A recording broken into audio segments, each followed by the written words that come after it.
क्रिस्का recording studio Ekangar Sarai. DJ Kundan राज।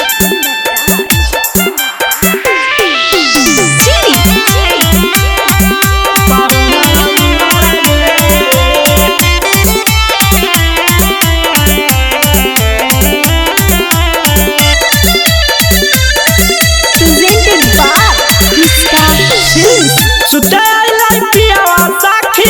साथे पलंग पर फेर लगल हथवा उता हमरो अलंग पर रतिया में सुते आइलाई पियावा पलंग पर फेर लगल हथवा उता हमरो अलंग पर माना जब कैली ता मारल कई जोड़ा गे माना जब कैली ता मारल कई जोड़ा गे तारा पे फुलौना दावेला रू सागे लइकाहुना मोरा गे तारा पे फुलौना दावेला रू सागे लइकाहुना मोरा गे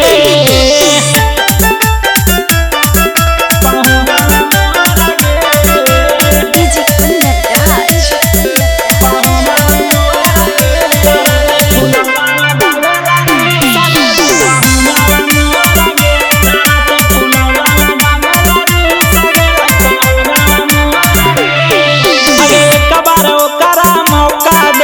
कस के देलकई मिसी फेरू दोबारा छुए न देली बरत हलाई खिसी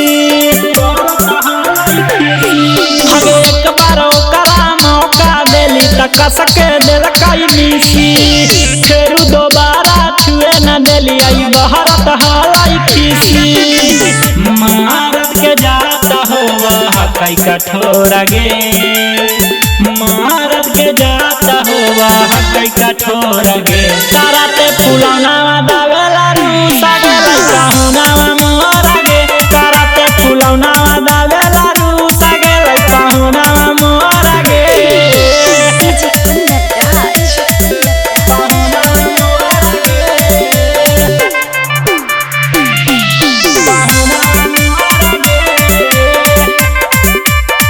क्रिस्का रिकॉर्डिंग स्टूडियो एकंगर सराय। आगे राजा रतनवा लेके बिछौनवा सुते गेलियो सारा हमहू ना बोलावे गेलियै खीसे फिर दोबारा